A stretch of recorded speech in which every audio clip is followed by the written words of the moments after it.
Witajcie, nazywam się Agata Więckowska, witam na kanale Wiedza z neonatologii, mówiąc łatwo o trudnych rzeczach. Dzisiejszy odcinek to trzecia część poświęcona wcześniactwu. Powstał na podstawie podręcznika profesora Michaela Obladena The Newborn, a Cultural and Medical History.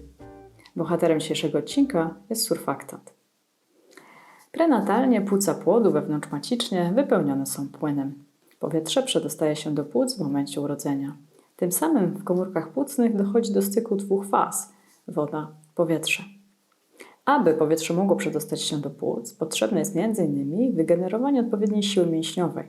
Jest to bowiem bardzo złożony proces. Proces ten, czyli proces wygenerowania odpowiedniej siły mięśniowej, jest upośledzony u noworodków urodzonych przedwcześnie. Są one niedojrzałe i tym samym posiadają niedojrzałe mięśnie oddechowe.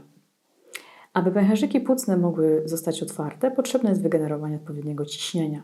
Mówimy wówczas o ciśnieniu otwarcia, które powinno przewyższać siły powodujące zapadanie się pęcherzyków płucnych.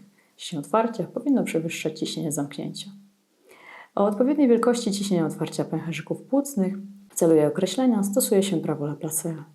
Mówi ono, iż większe ciśnienie potrzebne jest do rozprężenia pęcherzyka o mniejszym promieniu, do mniejszego pęcherzyka. Innymi słowy, łatwiej rozprężyć pęcherzyki o większym promieniu. Dzieje się tak dlatego, że ściana pęcherzyka o większym promieniu jest bardziej sprężysta. Panuje w niej niższe napięcie powierzchniowe. Można to porównać do balonu wypełnionego powietrzem, bądź takiego, który jest go całkowicie pozbawiony. Właściwości stabilizujące ścianę pęcherzyka płucnego posiada substancja powierzchniowo-czynna zwana surfaktant. Teoria sił powierzchniowych powstawała pod koniec XIX wieku. Tworzył ją Lord Rayleigh, John Strutt, który wypreparował błonę monomolekularną, na podstawie czego określił rozmiar molekuły. Otrzymał on Nagrodę Nobla w 1904 roku w dziedzinie fizyki. Z kolei teoria błony powierzchniowej obecnej w pęcherzykach płucnych, która ulega upłynnieniu w fazie wdechu, kiedy powietrze przedostaje się do płuc, a następnie pozostaje sztywna w czasie wydechu, kiedy powietrze z płuc jest ewakuowane, powstawała stopniowo w XX wieku. Surfaktant został odkryty w 1929 roku przez osobę o nazwisku Kurt von Nergard. Był to szwedzki fizjolog, który prowadził badania na płucach świń i psów. Stwierdził on, że w celu niwelowania efektu tkanka-powietrze w płucach znajduje się płyn. Był on również zdania, iż przy zapadaniu się pęcherzyków płucnych większą rolę odgrywa napięcie powierzchniowe niż elastyczność tkanki płucnej. Zauważył on także, że przy rozprężaniu i zapadaniu się pęcherzyków płucnych odgrywa rolę prawo Laplacea. Był on bardzo świadomy znaczenia swoich odkryć, które opublikował w Niemczech w 1929 roku właśnie.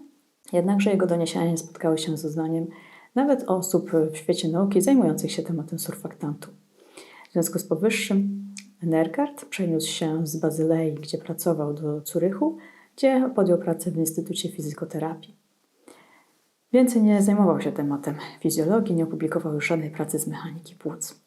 W 1933 roku Wilson i Farber donieśli w swoim opracowaniu, iż spoistość wilgotnych powierzchni w zapadniętych i bezpowietrznych płucach u noworodków występuje i byli oni również zdania, że przed rozprężeniem w płucach panuje opór, który odpowiada za powstanie niedodmy. Z kolei w roku 1947 Peter Grunwald opublikował w swoich pracy doniesienie, iż napięcie powierzchniowe jest czynnikiem biorącym udział w upowietrznieniu dróg oddechowych u noworodka. Nie znał on wyników badań von Nergarda, ale przeprowadził podobny do niego eksperyment z zastosowaniem zabarwionej soli oraz powietrza i wykrył, jakie ciśnienie jest potrzebne do rozprężenia płuc u noworodków urodzonych martwo bądź noworodków, które zmarły. Stwierdził on, że różnice z tych ciśnień wynikają właśnie z obecności na granicy woda-powietrze występowania napięcia powierzchniowego. Rola surfaktantu została zatem odkryta przed jego budową. Po II wojnie światowej prowadzono badania nad bronią biologiczną w celu zapobiegania i leczenia skutków wywołanych chociażby zastosowaniem gazów wojennych, takich jak odma opłucnowa po zastosowaniu fosgenu.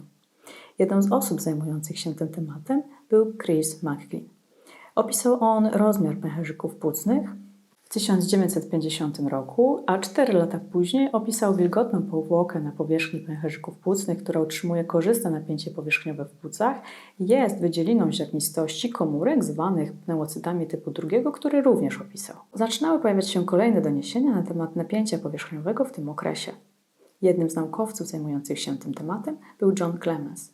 Prowadził on badania na zwierzętach z zastosowaniem przyrządów. Wykazał on, iż po zmniejszaniu powierzchni błony powierzchniowej płuc o 30% jej pola, napięcie powierzchniowe ulega znacznie zmniejszeniu. Jego doniesienia były fundamentalne. W 1946 roku Tannhauser i współpracownicy odkryli, że w płucach znajduje się duża ilość lecytyny dipalmitynowej, substancji obecnej określanej jako dipalmitoilofosfatydylocholina, w skrócie DPPC. Z kolei w 1961 roku Marshall Klaus wraz ze swoim zespołem wyekstraktowali z płuc zwierzęcych surfaktant i określili, że w jego składową jest frakcja fosfolipidu, która jest powierzchniowo czynna. Kilka lat później z kolei Louis Gluck i jego zespół określili, że w czasie rozwoju płuc produkowany jest DPPC właśnie, który jest wydzielany do płynu wodniowego.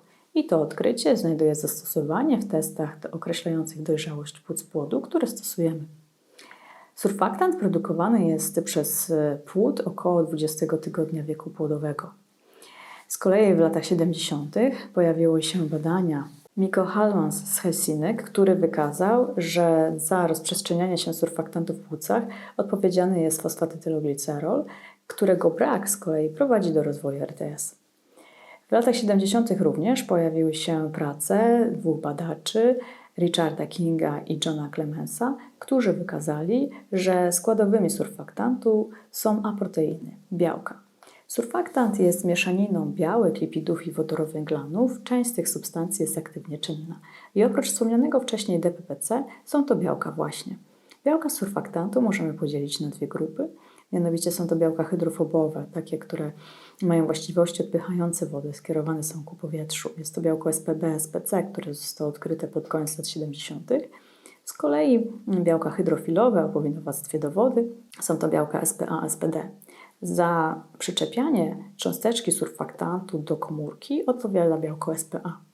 Surfaktant jest substancją, która jest magazynowana i wydzielana przez komórki płuc, zwane, wspomniano wcześniej, pneumocyty drugiego typu. W płucach jest kilka typów komórek, drugi typ pneumocytów produkuje surfaktant.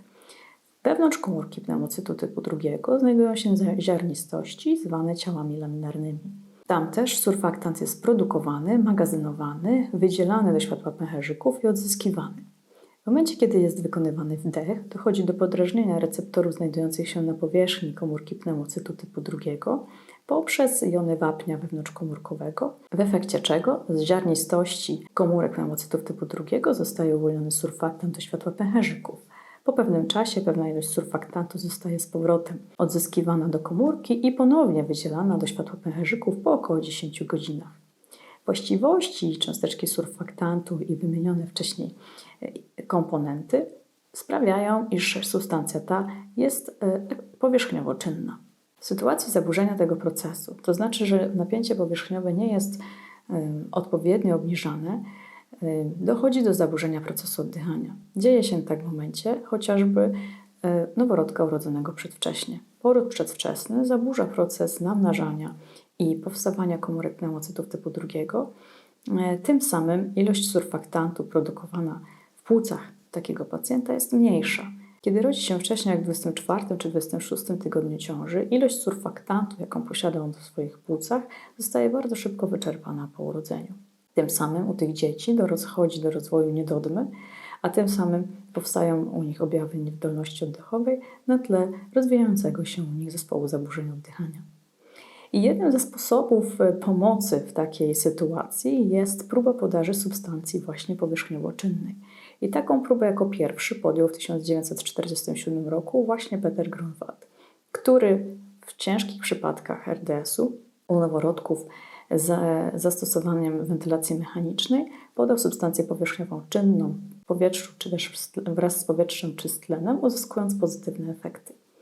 Jednakże mimo iż DPPC był brany pod uwagę w wielu klinicznych badaniach jako pierwsza substancja odkryta i nawet pojawiały się pozytywne doniesienia, nie spotkał się on z powszechnym zastosowaniem. Pojawiały się bowiem również negatywne efekty jego zastosowania. Dlatego też po pewnym czasie stało się jasne, iż nie tylko DPPC jest aktywną substancją wchodzącą w skład surfaktantu. W latach 70. prowadzone były kolejne badania. W 1972 roku Hornig i Robertson przeprowadzili badanie, gdzie pobrali surfaktant z dorosłych królików, którzy zastosowali u królików przedwcześnie urodzonych, uzyskując znaczną poprawę mechaniki płuc. Z kolei kilka lat później Forrest Adams przeprowadził podobne badanie u jagniąt. I na podstawie wyników tych dwóch doniesień Japończyk Tetsuro Fujiwara przedstawił przepis na egzogenny, naturalny surfaktant. Egzogenny, czyli taki, który nie jest produkowany wewnątrz organizmu, w przeciwieństwie do substancji endogennej, czyli właśnie produkowanej wewnątrz organizmu. Surfaktant, jaki Fujiwara zaproponował, pochodził ze zmielonych płuc bawolich z zastosowaniem roztworu soli i zawierał również syntetyczne lipidy. Zastosował on tę substancję u 10 noworodków z ciężkim RTS-em z zastosowaniem wentylacji mechanicznej w Japonii, uzyskując pozytywne efekty. Po pionierskim doniesieniu Fujiwary również były stworzone surfaktanty z płuc chociażby bydlęcych, bawolich świńskich oraz surfaktant z płynu wodniowego. Preparaty surfaktantu możemy bowiem podzielić na naturalne oraz sztuczne. Preparaty naturalne powstają jako ekstrakt z płuc najczęściej zwierząt po odfiltrowaniu, odwirowaniu i sterylizacji. Z kolei preparaty syntetyczne powstają poprzez albo wzbogacenie preparatu niektórymi substancjami, albo poprzez pozbycie się niektórych substancji. Jednym z najbardziej rozpowszechnionych preparatów naturalnego surfaktantu jest prolaktant alfa. Pochodzi on z płuc świńskich i zawiera białko SPB oraz białko SPC oraz nie jest wzbogacony żadnymi dodatkowymi substancjami. Preparat ten powinien być przechowywany w temperaturze 2 do 8 stopni, ale ogrzany przed podaniem. Z kolei spośród preparatów syntetycznych, o których może warto wspomnieć, jest lucinactant. Jest to preparat o skuteczności zbliżonej do wspomnianego wcześniej prolaktantu alfa, bowiem składa się on z peptydu przypominającego białko SPB i nie zawiera żadnych dodatkowych komponent. Cząsteczka tego preparatu jest na tyle niewielka, że może on być stosowany jako aerozol. Wskazania do surfaktantu w leczeniu zespołu zaburzeń oddychania regulują standardy opieki nad noworodkiem w Polsce. Szczegółowa podaż z kolei odbywa się na podstawie charakterystyki produktu leczniczego wybranego preparatu. Pierwszym wskazaniem jest na podstawie standardów Polskiego Towarzystwa Neonatologicznego jest zapotrzebowanie na tlen powyżej 30% noworodków urodzonych poniżej 26 tygodnia ciąży bądź w 26 tygodniu ciąży lub też rosnące zapotrzebowanie na tlen powyżej 40% noworodków urodzonych po ukończeniu 26 tygodnia ciąży. Z kolei kolejnym wskazaniem jest niedodma powodująca rozwój niewydolności oddechowej u pacjenta. Trzecim wskazaniem z kolei jest konieczność zastosowania wentylacji mechanicznej. Czwartym wskazaniem jest rozpoznanie zespołu zaburzeń oddychania na podstawie objawów klinicznych i radiologicznych. Z kolei europejskie rekomendacje dotyczą podaży surfaktantu w leczeniu zespołu zaburzeń oddychania jako prolaktantu alfa w dawce początkowej 200 mg na kilogram masy ciała, a następnie w sytuacji rosnącego zapotrzebowania na tlen bądź utrzymującej się konieczności zastosowania wentylacji mechanicznej, zastosowania kolejnej dawce w ilości 100 mg na kilogram masy ciała pacjenta po 12 godzinach. Zagorzała dyskusja w neonatologii dotyczy sposobów podaży surfaktanta. Wyróżniamy kilka metod. Jednym ze sposobów jest podaż surfaktantu poprzez rurkę intubacyjną ze specjalnym otworem po boku zawierającej cewnik wewnątrz rurki. Jest to tak zwana specjalna rurka do podaży surfaktantu u noworodków. Rurka intubacyjna. Drugim ze sposobów jest metoda INSURE.